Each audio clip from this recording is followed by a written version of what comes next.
Amigos productores, bienvenidos a una nueva edición de Solo Campo.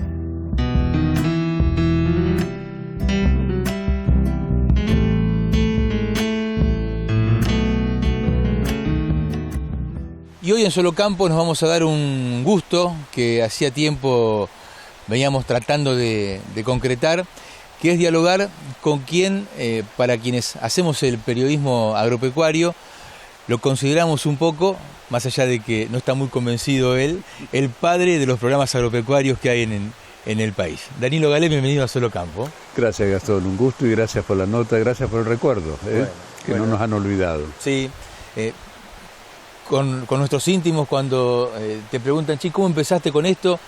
Y bueno, mirando a Dinámica, mirando a Danilo, copiándole, tratando de armar algo parecido para, bueno, poder después tener un producto que salga en los medios.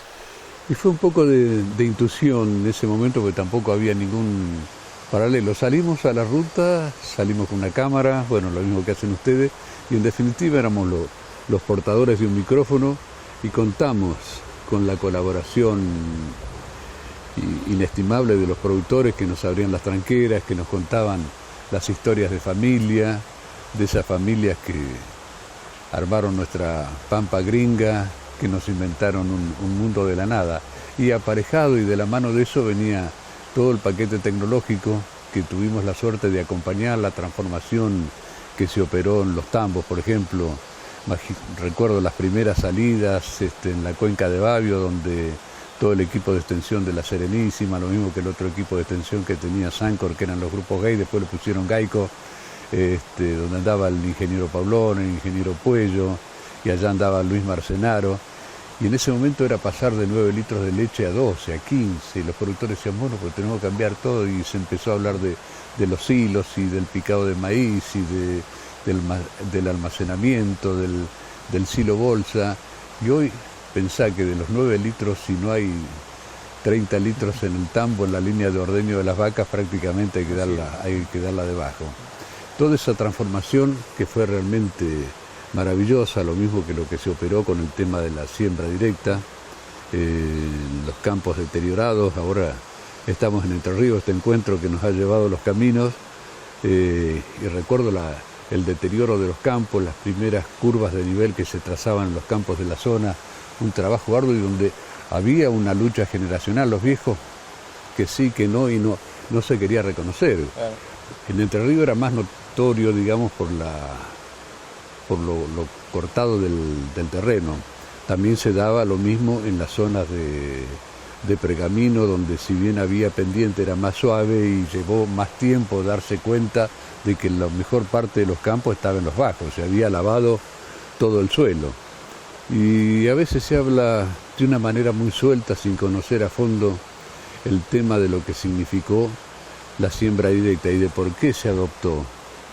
Se adoptó por un problema de conciencia de recuperar el suelo, pero fundamentalmente por un problema económico.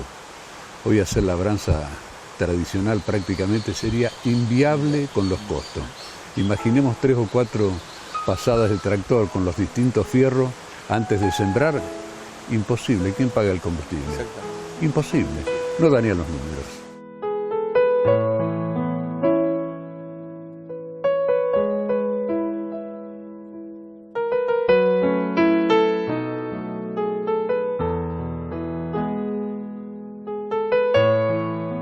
¿Cuándo arrancó Dinámica, Danilo? En el 82, justo con Malvinas. Unos meses antes ahí se empezó a caminar. Y en ese momento, bueno, no era mucho la oferta de pantalla que había, ¿sí? Yo recuerdo que en el norte de Santa Fe, bueno, era o Canal 13 o era el Canal 3, el 5 de Rosario, y en esa época, bueno, tampoco estaba el satélite, había que hacer copias y mandarlas a todo el interior, después volvían los cassettes, bueno, técnicamente no era a lo que estamos acostumbrados ahora a nivel de la imagen. Las cámaras no tienen la calidad de lo que tienen ahora, no sé, el sonido, bueno, absolutamente todo era más primario, pero era lo que teníamos. Y en base a eso nos fuimos defendiendo, pero lo hicimos durante un tiempo y anduvo bien. Salió bastante bien. Salió bastante bien, sí.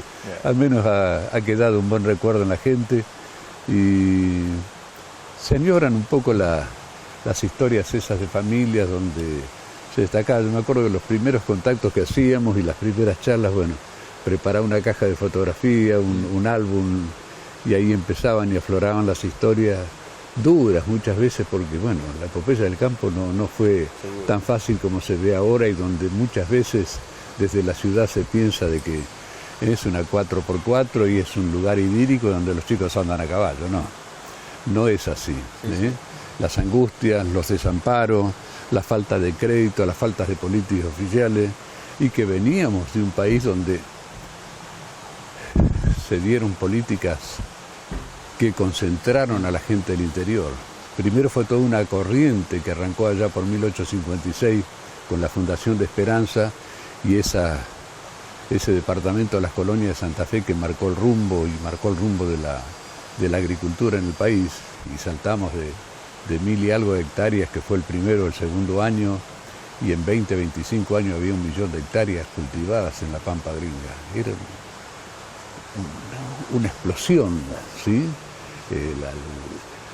Esa antinomia que se presentó en un momento dado y se hizo prevalecer en cuanto al campo y la industria reaccionaba y le respondía al campo por las necesidades. Pensemos el primer arado de hierro que se fabrica en el país fue en Esperanza, Luis Tabernín que lo arma, que fue también el causante del primer matrimonio, y ahí nace el registro civil en el país, que se armó un conflicto con el gobierno de la iglesia y le costó la gobernación a Nicasio Oroño. Y ahí se empezó a poner esos talleres que se transformaron en... Las herrerías se hicieron talleres y los talleres se hicieron fábricas. En Esperanza mismo, una marca que marcó un tiempo muy importante fue Schneider, bueno, y después fueron abriéndose en forma sucesiva. Llegamos a tener 23 fábricas de cosechadoras en el país, y la primera autopropulsada fue la nuestra, la Rotaña Jansunchales.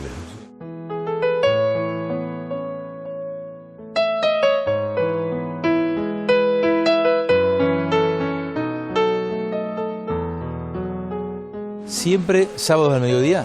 Siempre son mediodía. Al principio se arrancó a la tarde, a las 6 de la tarde, porque los horarios de la gente pensaba, siempre al campo le han dado los horarios marginales, esa es la verdad, porque piensan que los productores se levantan a las 5 de la mañana, no tienen nada que hacer y ponen un programa de televisión y quieren doctorarse. Sí. O sea, basta de tanta tecnología, dale un poco de respiro y dale un poco de libertad para que elija, ¿no? Las historias eran bienvenidas en ese sentido, las historias de los pueblos. Bueno, cada uno de los pueblos de nuestra provincia de Santa Fe marcaron un hito muy importante, y a veces uno los ve que pareciera que están tan cerca hoy, pero en aquella época de Santa Fe a Esperanza era internarse en la espesura, y en definitiva a los muchachos que habían venido los trasladaron y los ubicaron como para ponerle un freno a todo el malevaje que andaba dando vuelta por ahí. Sí, los usaron de pantalla. Al poco tiempo explotaron las otras colonias, San Jerónimo, San Carlos, Humboldt, bueno, Rafael Esperanza y toda la línea de colonias que armó don Guillermo Lehmann, que fue el soñador de la Pampa Gringa.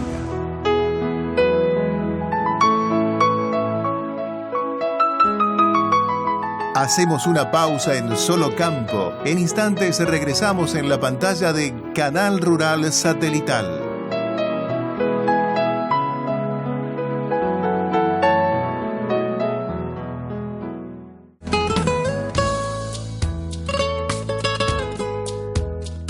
Abrimos un nuevo espacio en Solo Campo, seguimos dialogando con Danilo Galé, como le decíamos en el comienzo del programa. Nos queremos dar un gusto y que ustedes que lo están viendo también. Danilo, todos lo conocen, fue, como decíamos, el padre de los periodistas agropecuarios, o el creador, o quien inició los programas. Ya el abuelo te podría corregir. El padre ya podría ser vos, porque ya tenés 15 años con esto, no se haga tanto el bebé. Es cierto, ¿no? Y recuerdo, en los inicios siempre era un clásico mirar Dinámica los sábados, o si no grabarlo, para ver qué hacía Danilo y tratar de imitarlo. Así que estuvo siempre junto a nosotros. Danilo, contame de vos, ¿Dónde naciste? Hoy estás residiendo en Buenos Aires. Te podemos hablar de la actividad que tenés ahora, pero ¿dónde nació Danilo Galé y cómo se fue desarrollando en la actividad de documentales al principio y después lo más importante como periodista agropecuario? Pues te digo, teníamos dos líneas familiares. Una del lado de mi madre, que venía de una familia que llegaron en 1800 acá, ¿sí? Llegaron dos catalanes medios bravos, y en aquellos tiempos de 1800, hablemos para ubicarnos, estos dos primos catalanes, uno era Gregorio y el otro era Blas. Blas escribió el himno y después se volvió a España, y Gregorio se fue para La Paz. Bueno, justo ahora estamos en tierras entrerrianas. Y ahí termina apareciendo el parte de batalla de la batalla de Campo Largo, y después en aquellos tiempos había una gratificación por parte de Urquiza que les entregaba unas vacas con cría a quienes habían participado y habían servido con él. Y bueno, y de Entre Ríos parte para el lado de Santa Fe, para el lado de San Javier, se cruzan ahí, era prácticamente estar de La Paz a San Javier, era un barrio, digamos, y ahí se juntan con la otra corriente gringa en 1880, cuando ya desde Esperanza, que habían venido en 1856, la otra línea de la familia de los suizos, parte para el norte en el momento que el gobierno, después de haber tenido una crisis financiera, le pone 10 centavos de retenciones al cereal, al trigo, básicamente. Se armó una rebelión que fue la famosa rebelión de Humboldt. Los suizos se cargaron el Fetterlin al hombro y partieron a caballo a Santa Fe. Tenían más armas que la policía. Dijeron, estos tipos son peligrosos, ¿sí? Y ahí, no sé, se pergeñó o fue el resultado de que una necesidad del gobierno. Tenían un fondo de ayuda mutua que después derivaron también los italianos tenían la Casa de Socorros Mutuos, los españoles, y ese dinero que le toman, en vez de darle un bono como se utilizan ahora los gobiernos, les ofrecieron a peso la hectárea tierras en el norte, ¿sí? Sobre la Ruta 1. Ahí nace Helvecia, por supuesto, por algo era de los suizos, nace la colonia francesa, que van a San Javier muchos, ahí fueron los parientes. Después de San Javier era la colonia Teresa, que era la bisabuela nuestra, Alejandra, Román, antes de llegar a Reconquista. Y todo eso fue en 1800 y monedas, en un momento donde el país acusaba cosas importantes. La cosecha de trigo había sido tan grande que no alcanzaban los brazos de la provincia para juntarle, ¿sí? La gran pelea era en el puerto, entre el ferrocarril, ¿sí? y los colonos, para ver quién se quedaba con la gente. Esa era la Argentina que seguía explotando, y esa era la Argentina que necesitaba de maquinaria, y ahí fue que, bueno, en nuestra provincia, porque darle respuesta a todas las necesidades, y bueno, la prueba está de que al no haber los brazos, y bueno, ahí surgió la primera cosechadora autopropulsada y toda la maquinaria para elaborar la cosecha.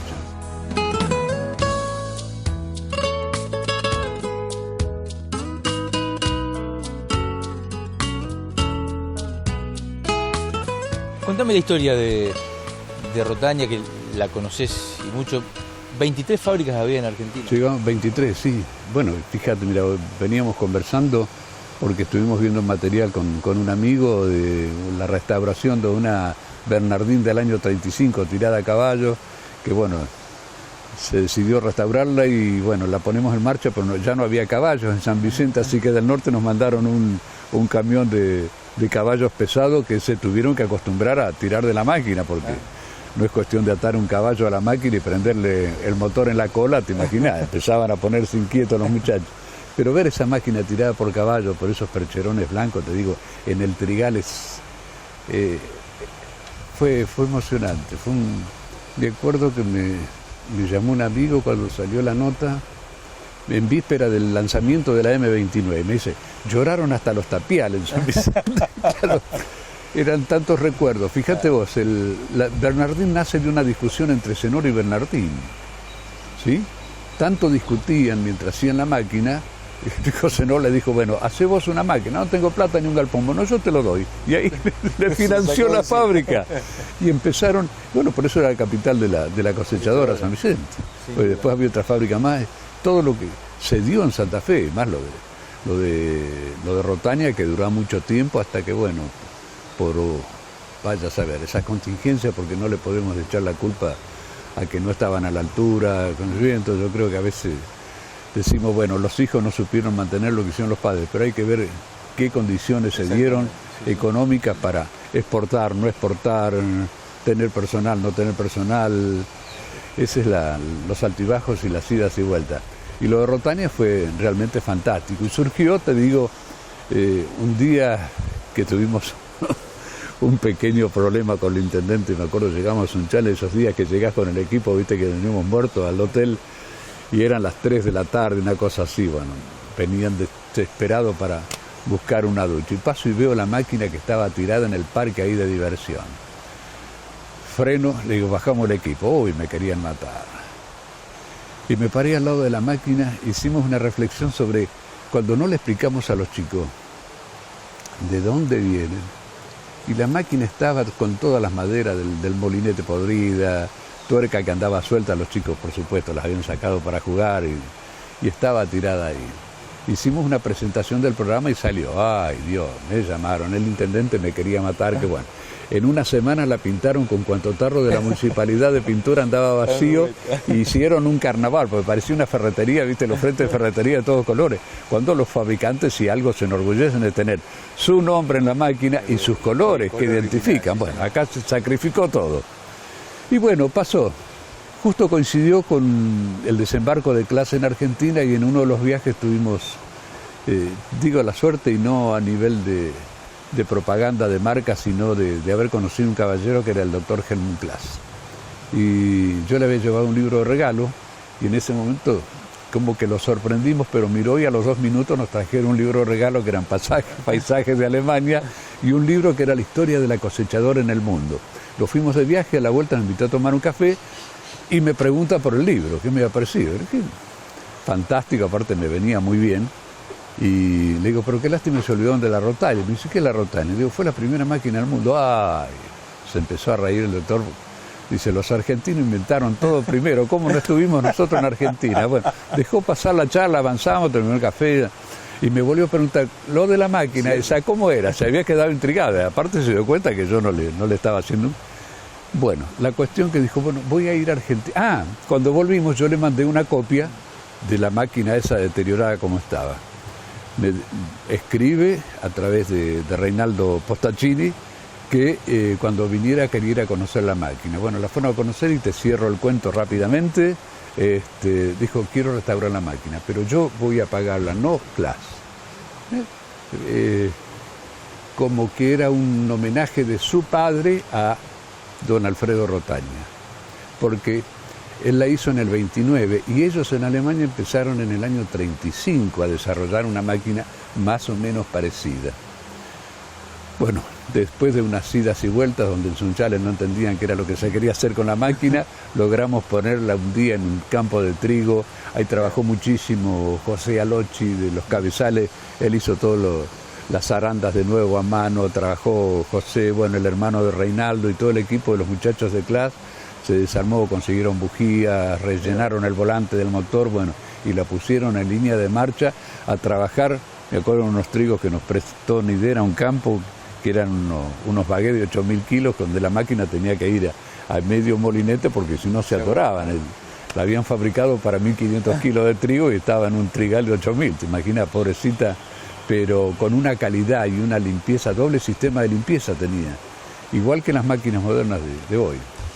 Danilo, tenemos que hacer otra pausa, pero te voy a pedir que la mandes vos, como si fuese dinámica. ¿Te animás?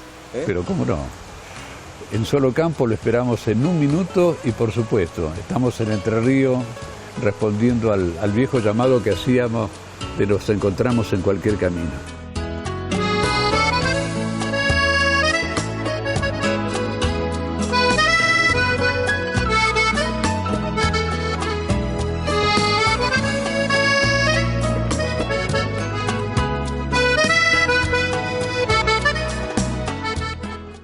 Gotas de lluvia sobre mis ojos, acuarelita pintan recuerdos.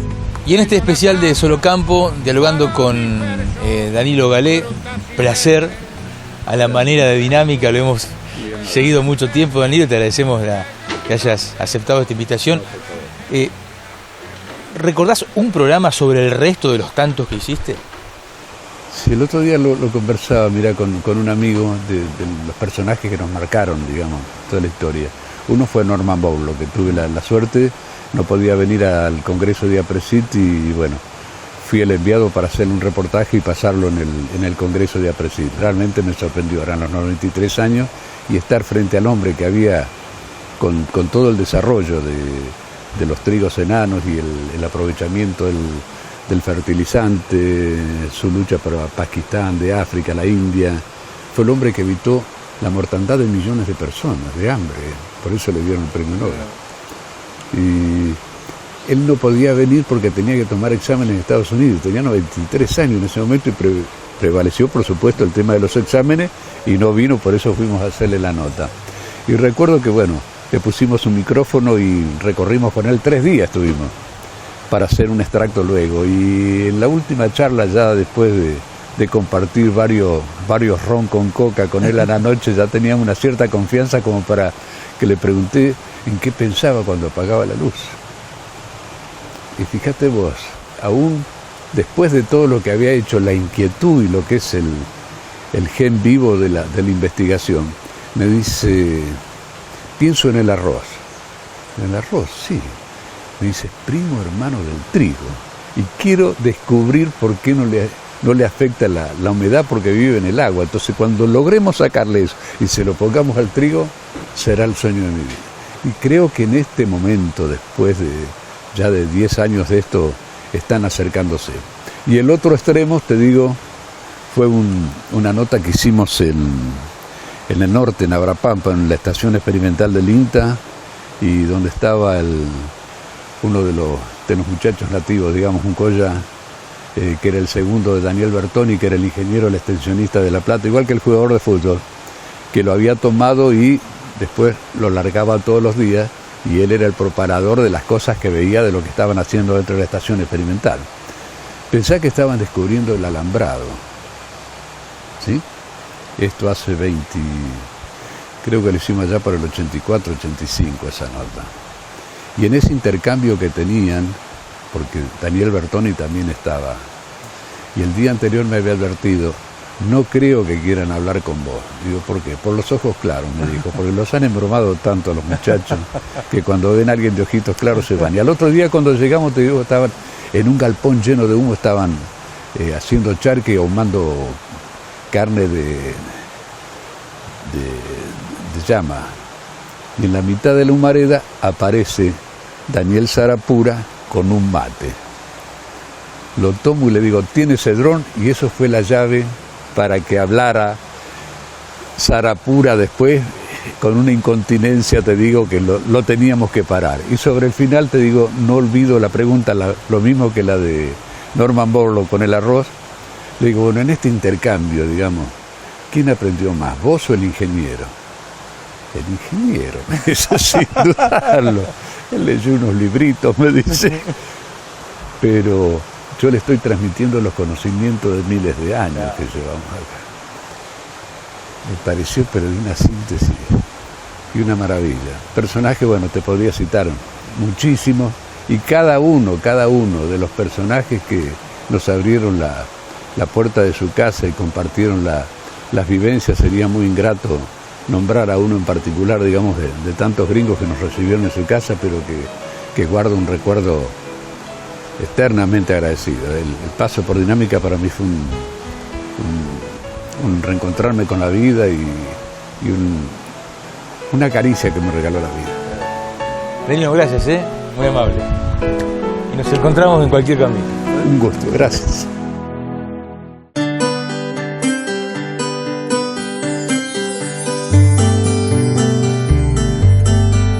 Gotas de lluvia sobre mis ojos. Comuníquese con la producción de Solo Campo telefónicamente al 03401-493-487 o por correo electrónico a info@solocampo.com.ar. Amigos productores, hasta aquí ha llegado el Solo Campo de hoy. En 7 días nos reencontramos. Muchísimas gracias. Qué ganas tengo de verte, niña.